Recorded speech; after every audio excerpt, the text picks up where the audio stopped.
This is the story of our Vietnam service members. The story that needs to be told. This is what this 50th anniversary is all about. It's another opportunity to say to our Vietnam veterans what we should have been saying from the beginning. You did your job. You served with honor. You made us proud. You came home and you helped build the America that we love and that we cherish.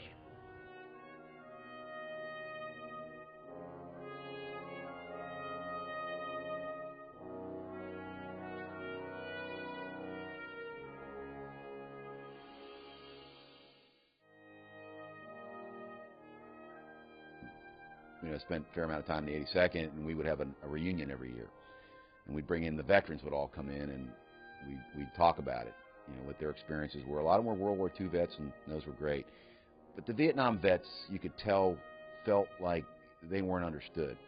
You know, there's all the heroes of the World War II movies, and of course a little bit in Korea, but the Vietnam vets couldn't relate to the same stories that the World War II vets could tell about, you know, A Bridge Too Far and D-Day and all those Hollywood kinds of movies that glorified all that.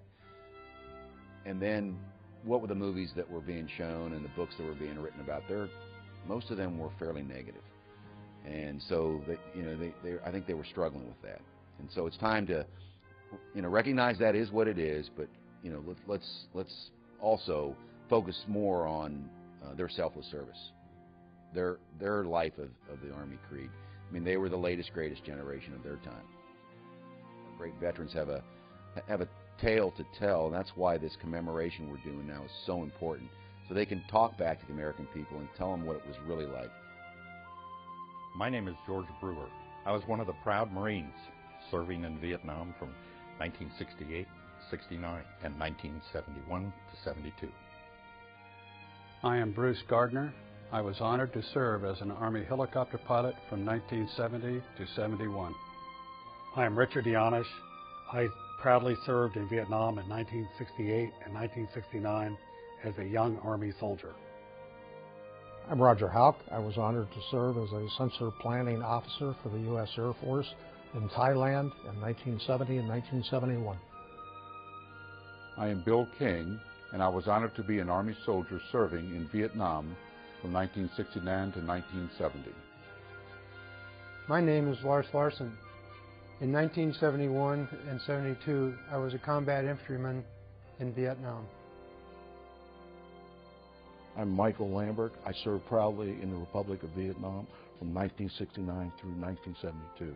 I was a Korean linguist.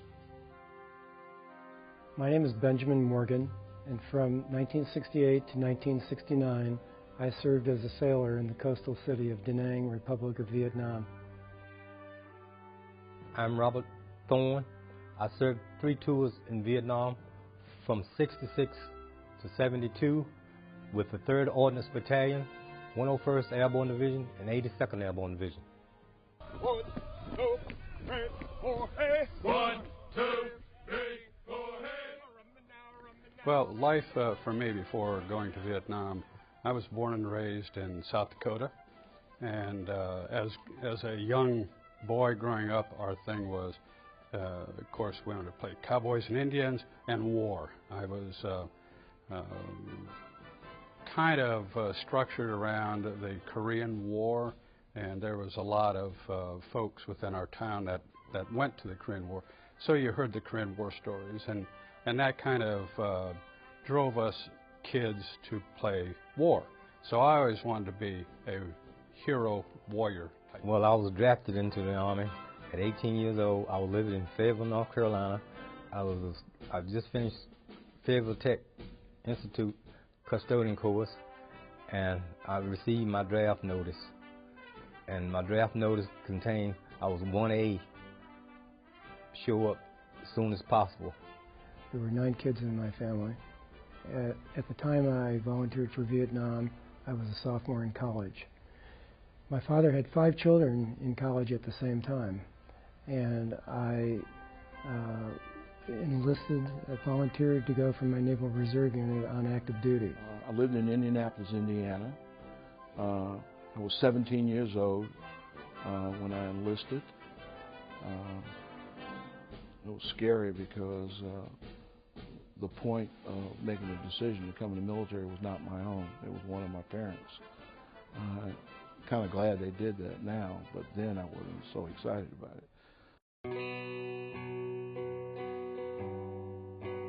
The minute you hit the country, a clock started on your time there. And everybody was arriving at different times, so within a unit, people were coming and going constantly. And then I was picked up, what I would count my first day in Vietnam, on the 30th of January 1968, and flown from Way Phu Bai to Quang Tri, which is almost at the DMZ, one town south of the demilitarized zone. And the first flight I was in the jump seat, and we got a bullet hole in the windshield, and I'm pounding this warrant officer flying the aircraft on his shoulder, yelling at him what happened. And he said, "I don't know, sir." I was a second lieutenant. "I don't know, sir. Just been this way the past few days." And it was the first day of Tet. No one had any idea what Tet was. When we arrived in Vietnam, we arrived in Tan Son Nhut Air Force Base to a 122 rocket attack. So as we got off our aircraft arriving, our commercial aircraft, we were hustled right out into a bunker complex, for which we stayed there for about 2 hours until the rocket attack was finished. They put us on a truck and they hauled us out to Cam Ranh Bay. My first day in Vietnam was very traumatic. I got there on a C-130. I went through Okinawa, left out of Travis Air Force Base. And when I came off the airplane, and we all lined up and we were all in formation, I was a brown bar lieutenant Marine. I'd been through training, and I looked down to the left and I looked over to the right. And all I saw was rows of coffins with American flags on them. And I looked at the guy next to me and looked around, and I said, "I guess that's what we're here for, huh?" And it proved to be very true for a lot of us, and I feel like I was very fortunate to have survived. It was a sunny day, and it was very emotional to see those flags. And little did I realize how many of the buddies that I had gone through infantry school with and everything else may have been among those coffins going back home.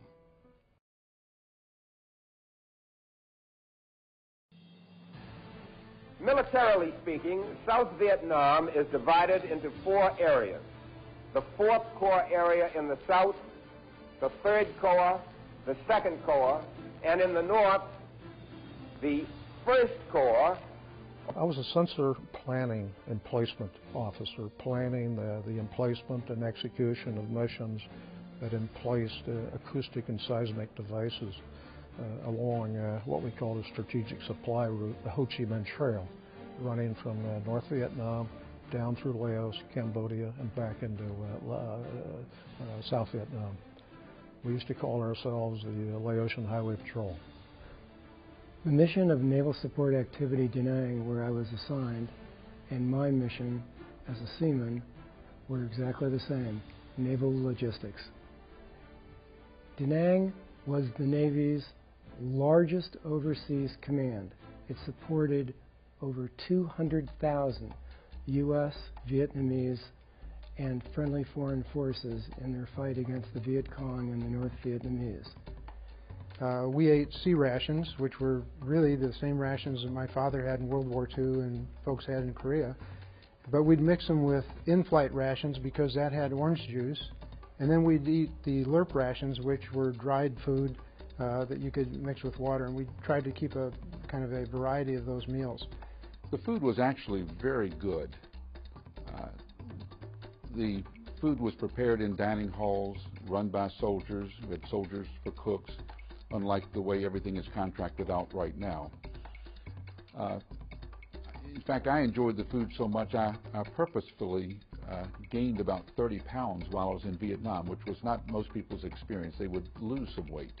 Uniforms, they were a very lightweight, drab, olive green, multi-pocket shirt, trousers, web boots, very standard for that time.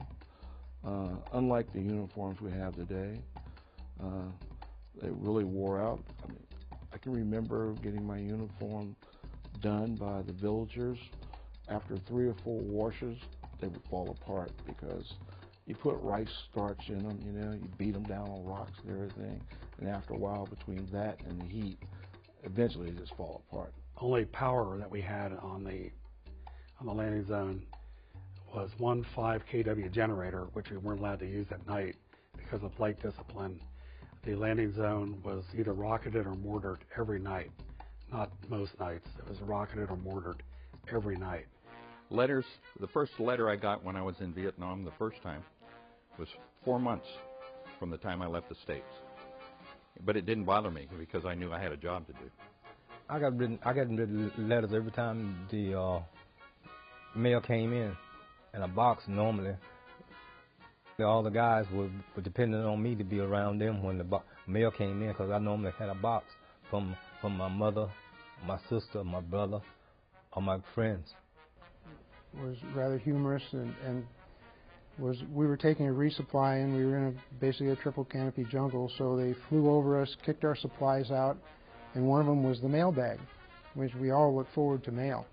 And it came ricocheting down through the trees, and it finally landed, and we went over to open it up. Everybody's excited about getting mail, and found out it was drenched with this red liquid. And one of my soldiers' mothers thought she would be a real sweetheart and sent him a small bottle of red wine. It broke when it hit the trees. Everybody had wine-scented mail, which really wasn't what we wanted at that particular point in time. I think the biggest difference in equipment between Vietnam and now is that in Vietnam, so much of the operations were what we refer to as dismounted infantry, people walking through the jungle. So that you weren't transported a lot of places, and there weren't the IEDs that we have now, the improvised explosive devices. So we did not have the heavily armored vehicles that we have now. We did not need those.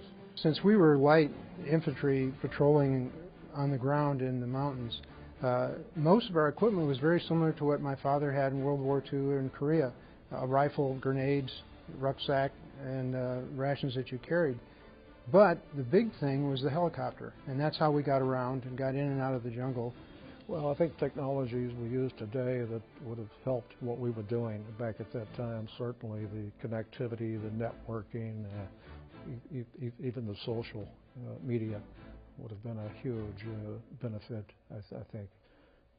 People laugh about the Pentagon as a huge bureaucracy, but someone in the Pentagon made a decision on the UH-1D model that it didn't have enough power for Vietnam, and they changed the key performance parameter that it had to hover out of ground effect on a 95-degree day at 4,000 feet pressure altitude. And to do that, they had to add 300 horsepower to it. So instead of 1,100 in the D model, the model that I only flew in Vietnam had 1,400 horsepower, limited by the pilot to 1,100, but you always had that 1,100. I wouldn't be here today if I had not had that extra 300 horsepower.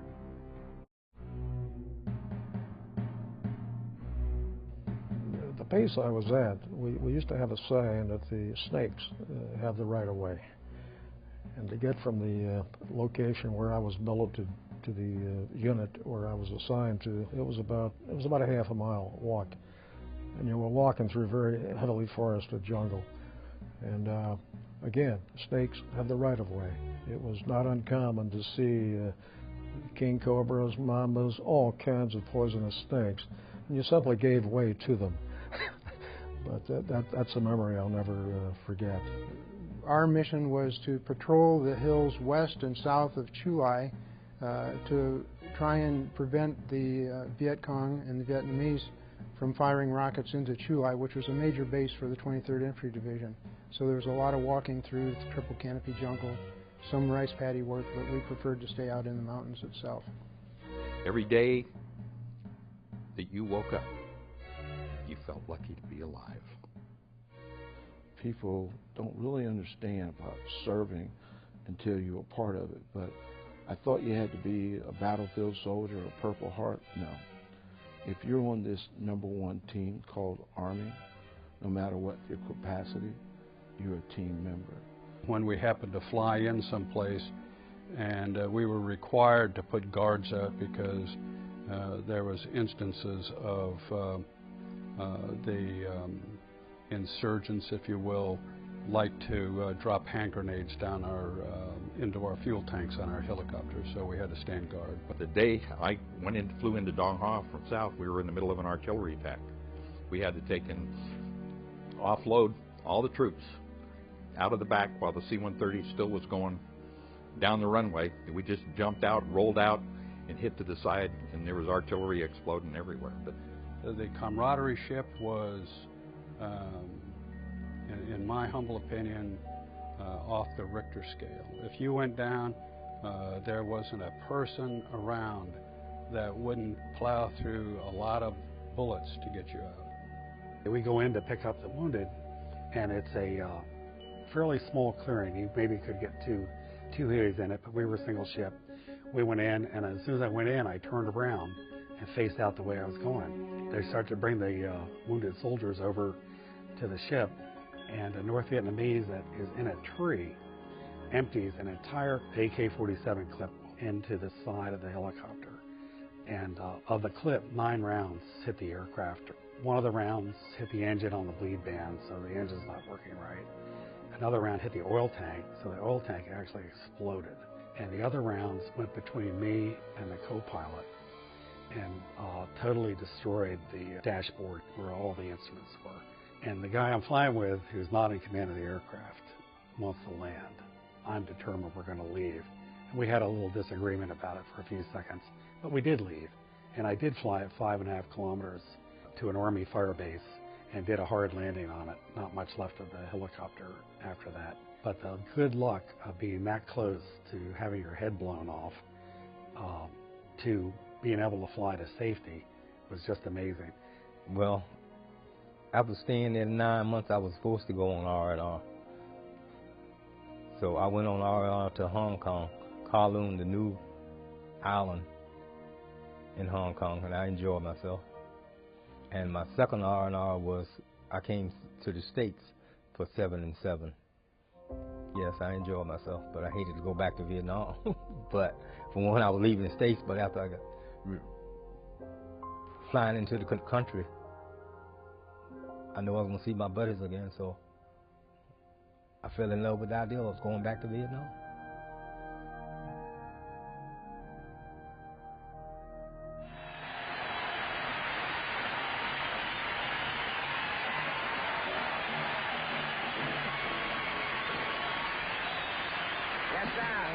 Bob Hope, of course, was all over Southeast Asia.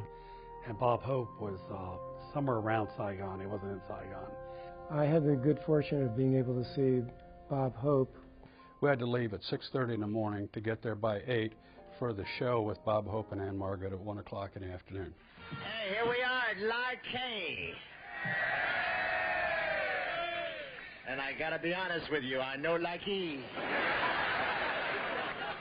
Now, it's a real thrill to be here at Lark K, home of the Big Red One. This is quite a spot. I stepped off the plane, I was mugged by a mosquito.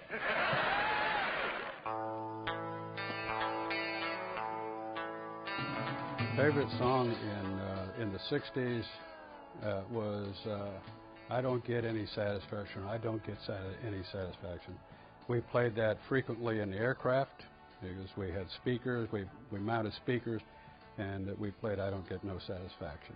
I still recall the song, I think, that everyone over there had committed to memory, Leaving on a Jet Plane, to make that trip back home. I think during the 60s, there were so many good songs and good groups. I think I really like the Hollies and the version they did called He's Not Heavy, He's My Brother. The one song that I think every soldier, airman, and Navy guy who served in Vietnam had as their song was that one by the Animals, I believe it was, We Got to Get Out of This Place. The favorite song was Catch a Quick Plane to Get Out of Here.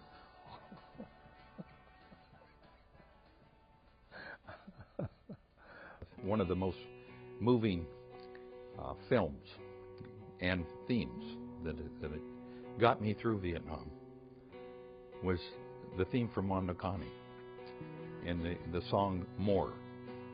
And it was more than the greatest love the world has known. This is the love I give to you alone. James Brown, say it loud. I'm black and I'm proud. The memories were obviously difficult in the sense of what was going on in the news and the radio and the protests that were happening in the streets against the war, and then what really distressed me as a young child and an elementary student, because my dad was a soldier and people were protesting about soldiers, and it just, in my opinion, was wrong. You can protest the war and disagree with the war, but the soldiers are doing what the nation asked them to do. Well, during the time I came back in '67, but we was already told that what was going to happen to us when we arrived in the States. There were violence and people against us going to do what we were sent to do for the country. And each time there was something to come back to what was happening, what shouldn't have been happening. '67 was Detroit riots. I was in the 82nd, assigned to the 82nd Airborne Division. I went up to Detroit when I came back home in January '67. And when I went over for Tet of '68, I came back to D.C. riots, which were the riots they started after they killed Martin Luther King.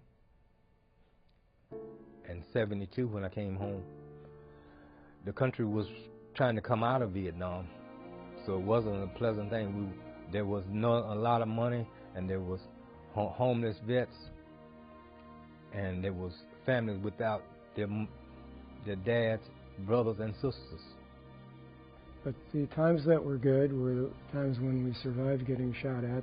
The times that were good were when we had to say goodbye to friends whose tours were over. My finest memory, as well as everybody else's, was probably the day that you boarded the airplane going home. That was special.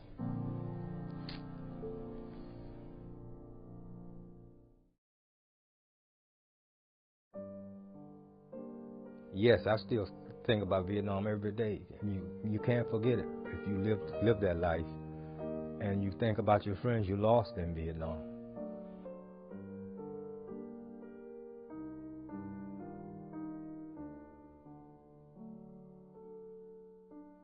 In a professional sense, I've always looked back at that experience as it will never get any tougher than this. If you can handle what you handled in Southeast Asia, you can handle anything. In my case, that the Air Force threw at me. I have no regrets for having served in Vietnam. Vietnam gave me my life's work. I made many friends. I learned the skills that I needed to become a professional logistician, and it gave me an opportunity to share my experiences with other people. I think my life has been affected by Vietnam in some important ways. It certainly contributed to my military career in terms of background and experience, and it certainly was part of what forged a tight link between me and the United States Army. So in that sense, it was a catalyst to to progress and to stay in the military longer. Do I think about my Vietnam experience? I guess the truthful answer would be yes, I sure do. The things that I learned in Vietnam that have never gone away is don't take anything for granted. And the other thing that I will never forget is the ingenuity of the individual soldier is unbelievable. They will do, regardless of rank, regardless of service, regardless of anything, they will do just beyond belief, unhuman type of things without any direction. They just do it. I've never been back to Vietnam. I have mixed emotions about going back. I think I would enjoy the people, I would enjoy the sights, but there are a lot of memories there that would question whether I really wanted to go back into the area, particularly where I worked. I have spent a lot of time looking at Google overhead imagery of the base I was located at. It's almost totally overgrown. but I would like to return at some point in the future to visit a few of the bases, to include going to some of the locations in Vietnam that I visited. I would love to go back. Several of my friends have gone back. The experience is great and wonderful. The country is booming. Oh my God. I have a high regard for the Vietnamese people that had the courage and that have come to America. And they wouldn't have that opportunity if we hadn't done what we did. The war is over, as it should be. And it should be over in the minds. My generation, it should only be a memory, good, bad, or otherwise. But the young people coming forward, it should be a homeland that they love and respect and cherish. I've been to the wall twice, and each time it's difficult, really difficult. And here just recently, within the last year and a half, I went to my basic school 367 reunion, and we rang the bell for all those men that never came home. And it was, I think about it a lot, and with reverence. Well, I certainly consider the Vietnam vets to be deserving of as much honor and praise as any conflict before us. I think the willingness to serve and the willingness to endure dangers and hardships are universal with all conflicts. And whether or not one agrees or disagrees with a political background or foundation for a conflict doesn't really affect the individual soldier. My personal lessons learned was probably one of them that you are always amazed at what you can do if you put yourself in a position where you force yourself to do something. There were some very difficult times, and I was amazed at the human spirit of others that could go ahead and accomplish things that you didn't think they could. We aren't heroes just because we go. We're heroes more because we help each other, because we do fight for what we believe in, and because of the fact that our republic has largely remained unchanged to this time. These quiet heroes who we slogged through jungles with, fought side by side with, were wounded with, and sometimes helplessly watched die, always considered themselves just ordinary people. But they were far from ordinary. They viewed themselves as just, well, ordinary because they were humble, patriotic, and selfless.